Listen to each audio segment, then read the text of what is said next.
Olá, meninos e meninas, meus alunos aí do terceiro ano, um grande abraço para vocês. Temos uma aulazinha de biologia hoje, né?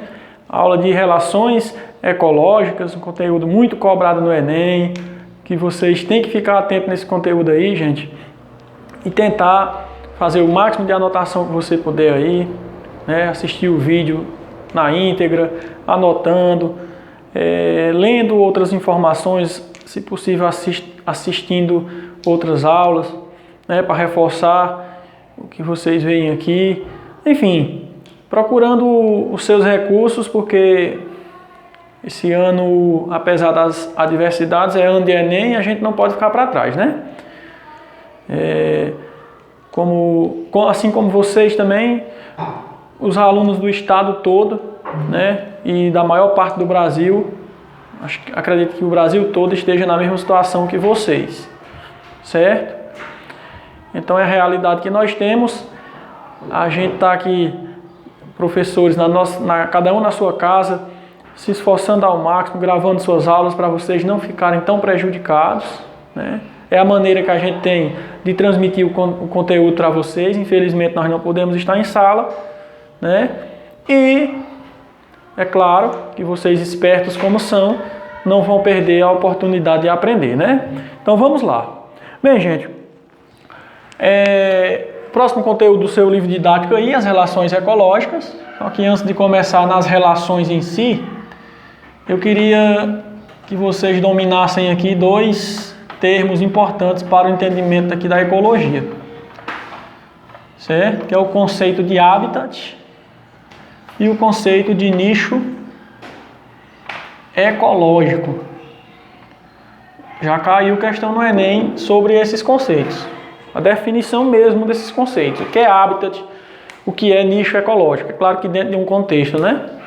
Pois bem, é muito comum as pessoas confundirem esses dois aí, gente.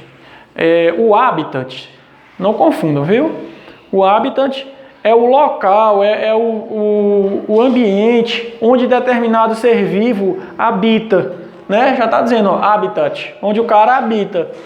Por exemplo, o tubarão branco habita nas águas dos oceanos, né? Pacífico, Atlântico. E,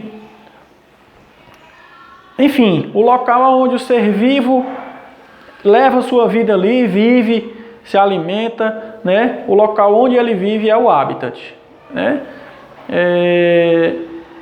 As serpentes vivem em tocas, né? Rastejando pelo chão. As aves vivem em árvores, vivem voando, né? Pelos ares. Enfim, o local onde o ser vivo habita é o seu habitat. E qual é a diferença entre habitat e nicho ecológico? O que é o nicho ecológico? O nicho ecológico, pessoal, é o hábito de vida, é a forma como o vive, certo? É de que ele se alimenta, se algum ser vivo se alimenta dele, qual é a cadeia alimentar dele, né?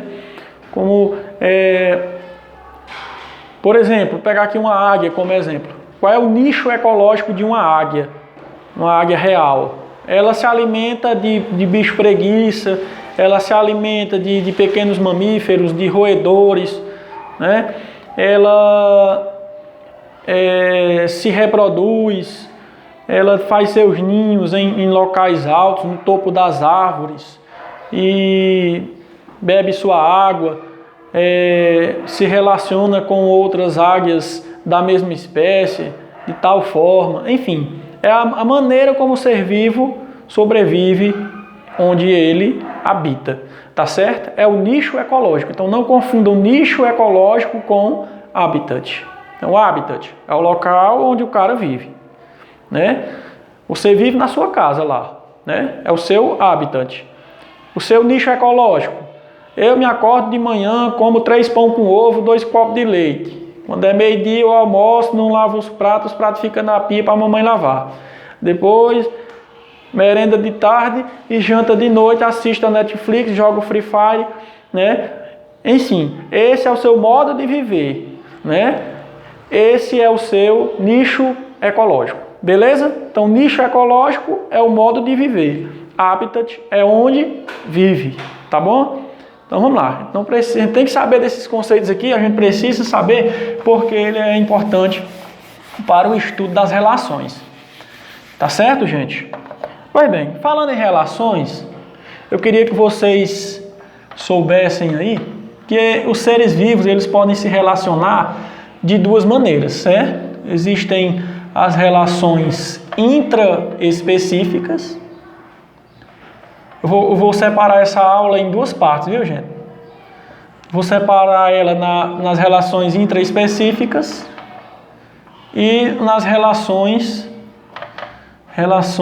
interespecíficas. Eu vou dividir essa aula em dois vídeos, para não ficar muito longo. Interespecíficas. Tá certo? Qual é a diferença? Inter. Relações intraespecíficas. São todas as relações que os seres vivos daquela espécie, né, mantêm com os outros seres vivos da mesma espécie. Então, ó, intra são seres vivos da mesma espécie, ok? Inter são as relações que os seres vivos daquela espécie fazem com outros seres vivos de outras espécies, certo? Isso aqui vai ser o tema do nosso próximo vídeo, nossa próxima aula, tá bom? Então nessa aula de hoje a gente vai estudar as relações entre seres vivos da mesma espécie, tá joia? Então vamos lá. Relação intraespecífica, relação entre os seres vivos da mesma espécie. Relação interespecífica, relação entre os seres vivos de outras espécies. Tá certo, gente? Então, ó, como eu já falei para vocês, hoje nós vamos nos destinar a estudar as relações intraespecíficas. E para começar no estudo dessas relações aqui, gente, eu queria que vocês, né, se deparassem aí com a teoria de Gauss, princípio de Gauss, certo? Teoria não, princípio. Só um momento.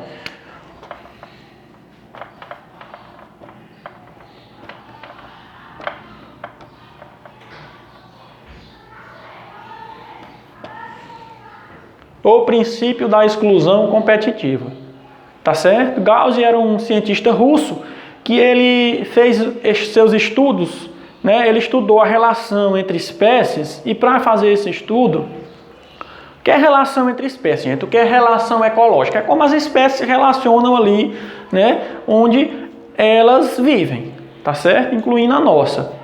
Veja bem, o Gauss, ele ele fez as suas pesquisas, né?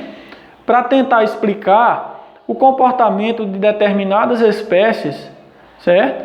No meio em que elas vivem. A espécie que o Gauss usou, as espécies que ele usou, é do grupo, né? É do reino protista, foram paramécios, certo?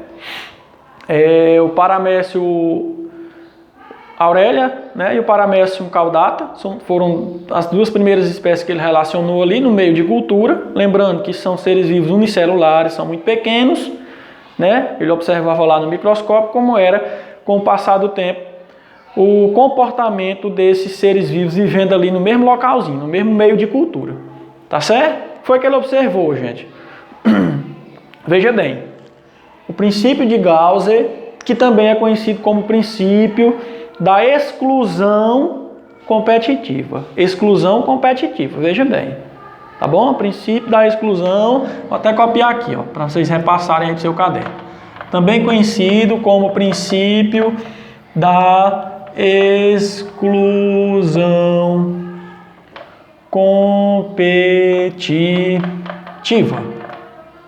Tá certo? Significa que vai surgir o quê? Ó, competição entre os seres vivos. O que foi que o Gauss fez? Pegou lá dois protozoáriozinhos, o Paramécio aurélia, o Paramécio caudata, botou eles vivendo no mesmo localzinho, com o mesmo alimento disposto para as duas espécies, o mesmo espaço, e o que foi que ele observou? Ele observou com o passar do tempo que uma das espécies de Paramécio, né, estava se extinguindo, estava morrendo, outra estava prevalecendo. Né? Por que isso? Não tinha alimento para os dois?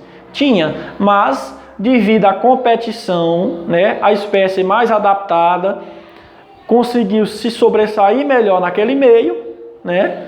Conseguiu retirar dali todo o alimento, né? Toda a nutrição necessária, enquanto que a outra espécie não se adaptou tão bem, né? Competindo com aquela outra espécie. Na verdade, se a outra espécie que morreu ali fosse viver sozinha ali, ela conseguiria, né? Então não posso nem dizer a mais adaptada, mas a mais fraca mesmo, certo? Então a espéciezinha que é mais fraca, né, não conseguiu se sobressair na competição entre as duas espécies, morreu, tá certo? Beleza? Aí depois o Gauss pegou essa espécie fraca, pegou outros indivíduos dessa mesma espécie que não conseguiu sobreviver com a outra e colocou ela para se relacionar com outra espécie diferente de paramécio, né? Aí o que foi que ele observou? Que em uma espécie vivia no meio líquido lá, do meio de cultura que ele criou. Pegou um vidrinho lá, botou os dois paramécios dentro, um vivia nadando, só que o outro vivia nas paredes do recipiente. Então o que foi que ele observou? Que como os dois tinham nichos diferentes, né? Viviam de formas diferentes, tinham nichos diferentes, vamos lembrar do conceito de nicho, um vivia grudado nas paredes ali, se alimentava de forma diferente e tal, se locomovia de forma diferente, né? Dentro daquele mesmo habitat, que era o recipiente que ele botou os dois. Então, as duas espécies conseguiram sobreviver ali sem haver nenhuma competição, certo? Então, o que foi que o Gauss concluiu? Ele concluiu que a competição entre espécies pode causar prejuízos severos para uma espécie mais fraca, tá certo? Então, gente, quando a gente fala em competição, é porque os seres vivos precisam dessa competição para sobreviver ali, senão, né, a espécie vai se extinguir. Vai sempre haver competição entre as espécies, sempre. Ou então, competição entre os seres da mesma espécie, tá certo? Então, veja bem, esse é o princípio de Gauss, tá certo? Beleza? Que serve aí para a gente entender que se tem duas espécies diferentes no meio, né, vai haver competição entre as duas, competição, né, tá certo? É uma relação interespecífica, beleza? E que é válido até hoje esse princípio de Gauss aí, né? Os cientistas observaram isso em outras espécies, tá certo? E esse princípio é válido até hoje no estudo da ecologia. Tá bom, gente? Então nós vimos aqui nesse vídeo a diferença entre habitat e nicho ecológico. A gente estudou o princípio da exclusão competitiva, conhecido como princípio de Gauss, que foi o cientista que fez esse estudo, né? E agora, gente, nós vamos entender mesmo aqui o que é a relação intraespecífica. Qual o conceito de relação intraespecífica? Como eu já adiantei aqui, né, no quadro, relação intraespecífica, né, é a relação que existe entre os seres vivos da mesma espécie. Até aqui a gente falou sobre o quê? Sobre competição, tá bom? A gente falou sobre competição de indivíduos da mesma espécie, certo? Relação intraespecífica. Pode ser competição, tá bom, gente? Então, quando dois seres vivos se relacionam, quando espécies se relacionam, elas tanto podem fazer competição, como também podem fazer cooperação. Então, não se relaciona só para se destruir, não. Tá certo? Eles podem fazer cooperação. E eu quero que vocês saiam desse videozinho sabendo, né, quais são as duas principais cooperações entre os seres vivos da mesma espécie. Tá certo? Beleza? Que são duas cooperações super importantes e vocês não podem de forma alguma deixar de entender quais são essas cooperações. Então veja bem, quando dois seres vivos mantêm relações ecológicas, eles podem se relacionar de dois jeitos, né?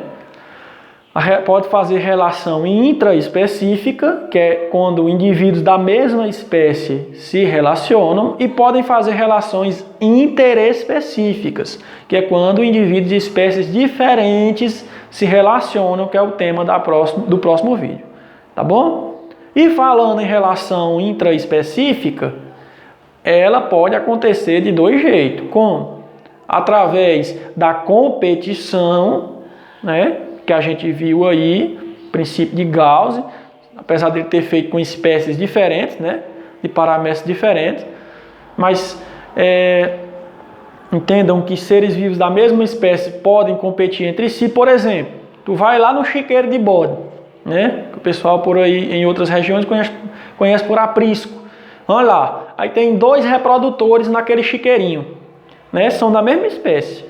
O que é que vai acontecer? Quando é na época de reprodução, na época da cobertura, né, os 2 vão disputar as fêmeas lá no espaço, né? O que é que vai acontecer? São da mesma espécie e estão competindo, tá certo? Eles estão competindo.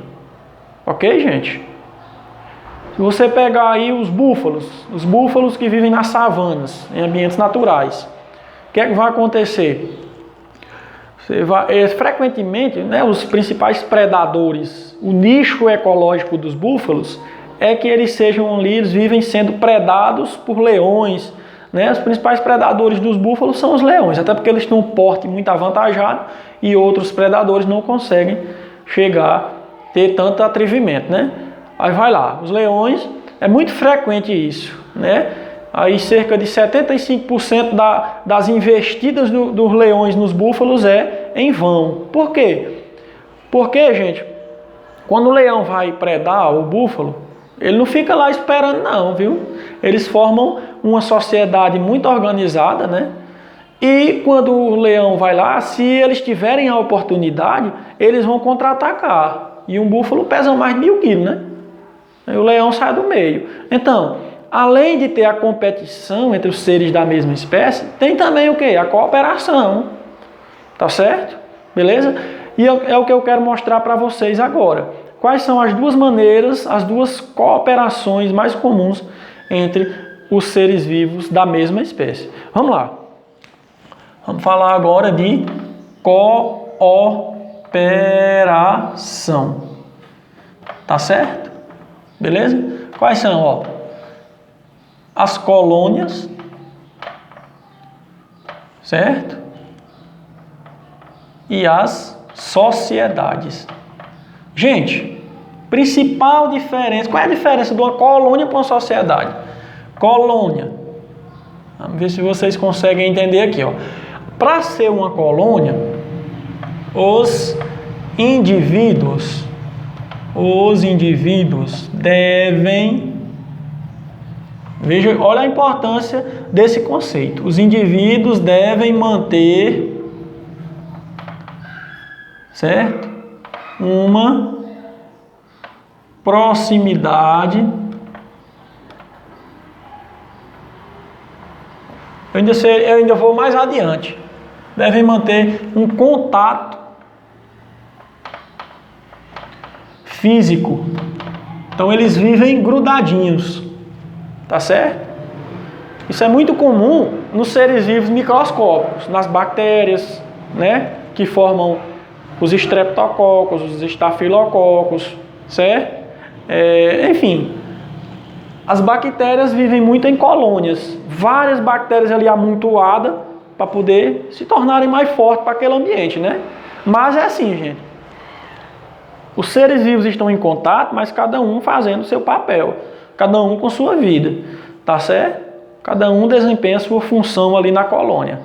Beleza, gente? As algas, por exemplo, as algas unicelulares, né? Elas formam colônias, elas vão se amontoando ali, né? Para se tornarem mais fortes, mais resistentes, mas cada um desempenha o seu papel.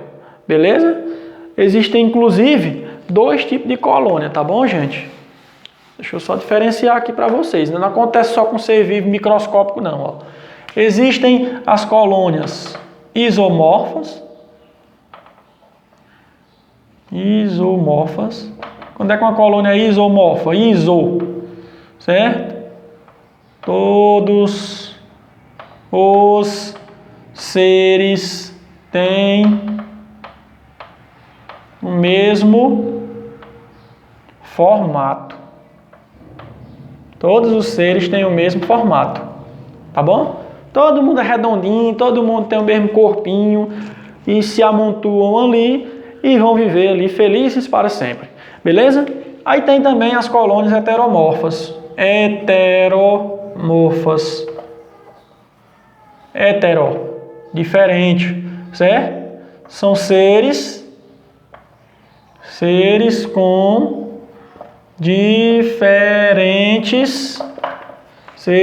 diferentes formatos. Beleza, gente? Por exemplo, tem um exemplo muito bom aí no livro de vocês, ó. O ser vivozinho, né, o quinidário, conhecido como caravela portuguesa, né? É parecido com uma sacolinha, ele vive nos oceanos aí, ó. Se você tiver a oportunidade de navegar em alto mar, você vai ver um ser vivozinho transparente na superfície. Ele tem um corpo, isso aqui é um ser vivo, certo? É o flutuante, é o ser vivo flutuante. E embaixo dele, outros quinidários, outros indivíduos do grupo dele, vão formar, ó, os tentáculos aqui, ó, certo? Que são os carinhas que vão se agarrar nos peixinhos aqui, ó. Eles vão capturar os peixinhos para poder fazer a digestão, tá certo? Então esses aqui são os seres vivos que se alimentam, que capturam as presas, e o alimento é distribuído, né, para todos os outros aqui, ó, tá bom? Então é uma cooperação entre esse ser vivo e esses seres vivos aqui. Eles ficam tipo como se fosse um corpo só, né? Então quem não conhece vai pensar que isso aqui é um ser vivo só, tá bom? Eles ficam como se fosse um corpo só, um ser vivo com vários tentáculos, né? Como se fosse aí um polvo, e confunde mesmo a cabeça da pessoa, né? Mas na verdade não é um ser vivo só, tem um ser vivo flutuante e tem os que vão servir de predadores aqui embaixo, tá bom, gente? Aí você veja, o formato desse cara aqui é totalmente diferente do formato desses outros seres vivos que estão aqui. É como se cada ser vivozinho desse fosse um órgão de um corpo, tá certo? Então, ó, como eles têm formato diferente, eles são heteromorfos, mas eles vivem fazendo o quê? Eles vivem em cooperação, tá certo? Beleza? Aí é o seguinte, como eles vivem grudados, né? Eles formam colônias, tá bom, gente? Aí vamos lá. Quantas colônias aqui, né? Eu acho que deu para entender, não foi, gente? Então vamos lá. Qual é a outra cooperação que os seres vivos podem realizar? A nossa, né? A nossa espécie faz essa outra cooperação. Nós vivemos em cooperação, certo? Qual é a outra forma da cooperação que eu falei naquela hora? A sociedade. Olha, gente, a grande diferença da colônia para a sociedade. O papel é praticamente o mesmo, é um cooperando com o outro. Mas qual é a diferença? Né? A diferença é o distanciamento.